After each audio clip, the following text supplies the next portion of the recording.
Construction 21 dévoile le palmarès des Green Solutions Awards France. Une cérémonie animée par Sylvain Lévy-Valency. J'ai le plaisir d'accueillir sur mon plateau Méca Brunel. Bonsoir, Bonjour, merci Méca de Brunel. m'avoir invité aujourd'hui.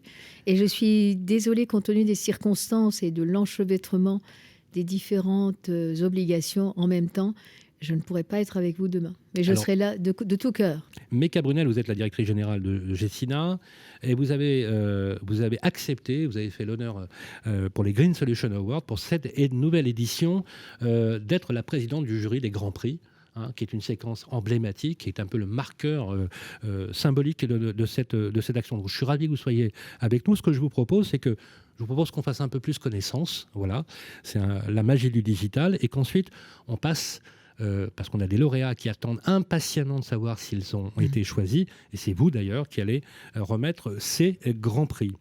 On va commencer. Alors, je sais que vous êtes très soucieuse sur le défi climatique, sur les problématiques de l'éco-responsabilité, de la responsabilité citoyenne aussi, des entreprises également.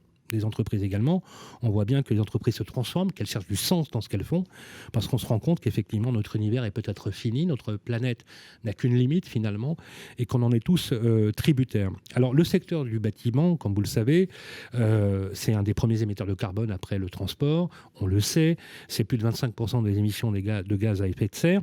Et l'immobilier, comme le bâtiment, doit forcément se transformer. Alors, on souhaite atteindre cet objectif ambitieux de décarbonation, de zéro carbone en 2050. Apparemment, on n'en prend pas forcément la bonne tendance.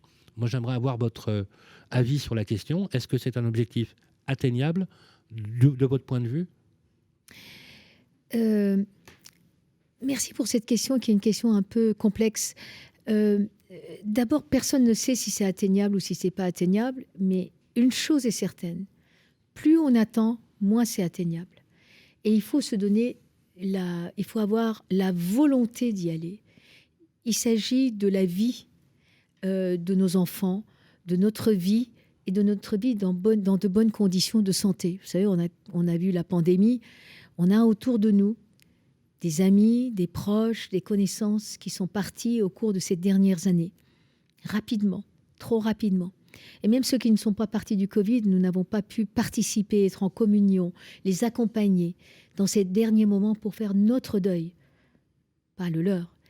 Moi, je ne sais pas ce qu'il y a dans l'autre monde. Tout ce que je sais, c'est qu'il faut qu'on continue à vivre en bonne santé et qu'on accompagne et qu'on soit dans de bonnes conditions. Donc, c'est une question de volonté. Il n'y a pas de plan B, il n'y a pas de deuxième planète. Et cette terre n'est qu'un seul pays.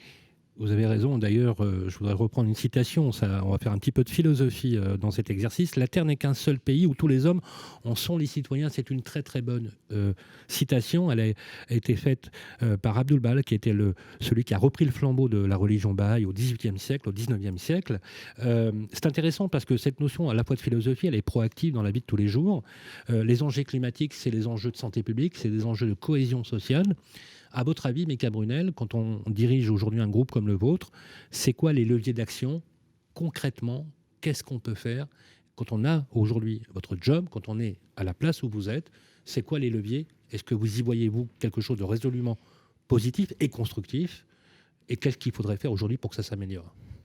Écoutez, le premier des leviers, c'est l'effet d'entraînement et d'éducation, et de considérer que c'est un défi collectif, mais que nous pouvons le lever collectivement aussi. C'est ce que nos équipes ont mis en place. J'en suis particulièrement fière parce que ça dépasse ma volonté, si ce n'est la possibilité de leur donner la possibilité de s'engager, de l'indiquer. Vous savez, dans toutes les périodes que nous avons connues, toute la vie, les humains s'engagent. L'engagement d'aujourd'hui ne peut être que celui-ci. En tout cas, c'est un engagement noble, c'est un engagement qui nous ramène sur la réflexion, sur l'intégration, l'inclusion. Parce que quand on parle des défis climatiques, on ne parle pas simplement de 1 degré, 2 degrés, des trucs technocratiques, on ne parle pas de ça. On parle de l'impact sur la vie humaine, on parle de l'impact sur le vivre ensemble, on parle de l'impact sur la ville. Tout le monde ne va pas devenir agriculteur du jour au lendemain en regardant des tutoriels sur Internet. C'est clair, c'est clair. Mais nous devons apprendre le bon sens, en fait. Il faut qu'on revienne à cette notion de bon sens, de vivre ensemble, et comment nous allons le déployer collectivement. Chez Gecina, nous avons la chance d'avoir des équipes qui sont extrêmement motivées là-dessus. Nous avons commencé très tôt. Et nous faisons, vous savez, c'est la démarche scientifique. C'est-à-dire que nous expérimentons, nous travaillons, nous faisons un retour sur expérience, nous corrigeons le tir et nous faisons autre chose. C'est comme ça qu'on a mis en place, par exemple, sur proposition de nos équipes, un programme qui s'appelle Canopée Carbone Net Zéro Plan 2030 pour accélérer la décarbonation de notre portefeuille existant. Toute la technologie n'est pas là. Tous les éléments ne sont pas là. Mais une chose est certaine, si nous ne nous y mettons pas, nous n'y arriverons jamais. Et surtout, il ne faut pas faire de compensation. Il faut faire les compensations peut-être à la fin, mais sûrement pas au début, parce que c'est totalement transformant et c'est totalement contre-productif de le faire de cette manière-là. Et nous devons y travailler collectivement pour pouvoir réussir. Ils ont fait ça. Nous avons complètement verdi notre portefeuille obligataire sur proposition et l'innovation des équipes financières de Gecina. Vous avez transformé 100 millions d'euros d'obligations en green bonds. 5,6 milliards. 5,6 milliards en green bonds. C'est intéressant. Les green bonds, les obligations vertes, c'est-à-dire qu'en fait, vous intégrez dans la notion de financiarisation, sans connotation péjorative, cette notion en fait de développement durable. Exactement. Et d'éco-responsabilité. Et surtout, ce que cela veut dire, les green bonds étaient là, les conditions étaient là, oui, personne ne nous demandait rien. Oui, Simplement, on apporte des informations complémentaires et on dit la contrepartie, c'est que nous allons vous démontrer que nous souhaitons accélérer et nous allons le faire.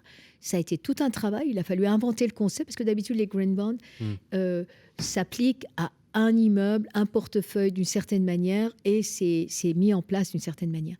Là, il a fallu le faire big time sur des portefeuilles d'obligataires qui existaient et aller convaincre le marché, les détenteurs. Plus de 82% de notre dette aujourd'hui, y compris les dettes bancaires, il en reste encore quelques lignes, sont verts. Nous avons obtenu 92% des voix pour la partie green bond. Ça donne énormément de courage et de l'intérêt. Et ça montre que l'innovation, ça paye. Et donc, ça nous engage collectivement. Est-ce que ce n'est pas aussi l'illustration qu'en allocation d'actifs, finalement, il n'y a pas d'opposition à cette notion verte, cette notion d'éco-responsabilité, de développement durable et de profit, d'économie, de prospérité? Non, je pense qu'au contraire, il y a alignement. D'accord.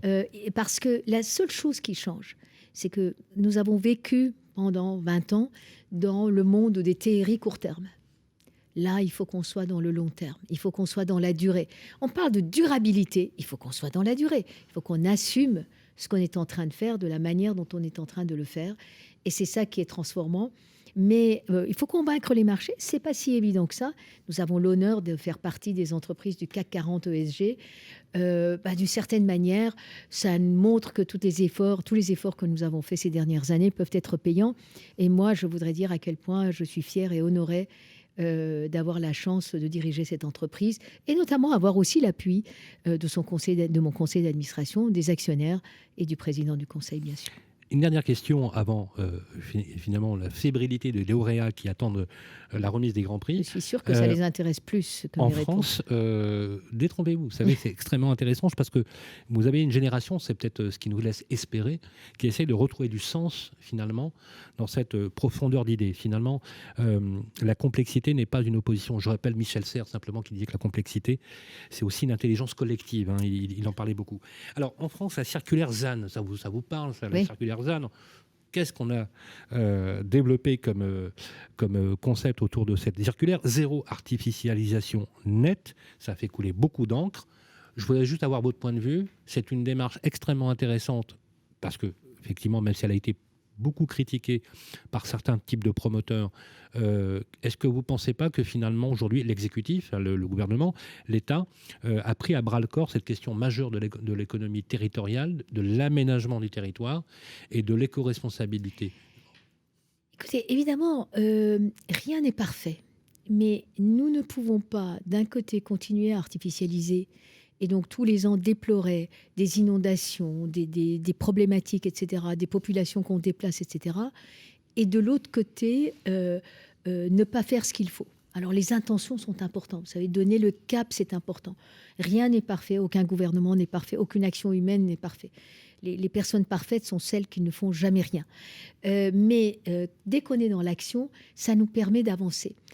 Vous savez, si vous permettez une anecdote, je ne vais pas être très longue, mais quand j'ai été nommée à la tête de Gecina, le 6 janvier 2017, le samedi matin, Jean-Louis Missica, que je salue et que j'aime bien, qui était à l'époque adjoint au maire de Paris en charge de l'urbanisme, m'appelle, me dit « Bonjour Meka », mais comme ça, « Bonjour Meka, félicitations, tu n'auras pas ton permis pour l'immeuble de la Grande Armée », vous savez, l'ancien siège de Peugeot.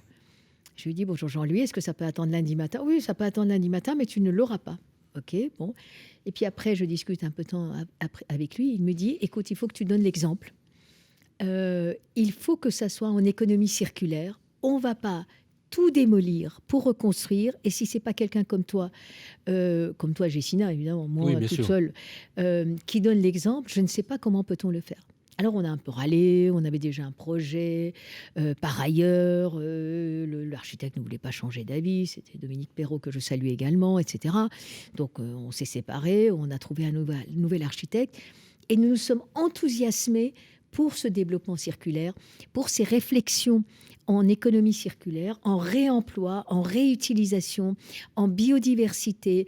Et on a regardé tout ça comme un ensemble de choses, y compris la neutralité carbone. Les 4 piliers RSE de Gecina sont neutralité carbone, et économie circulaire, bien vivre ensemble et la biodiversité.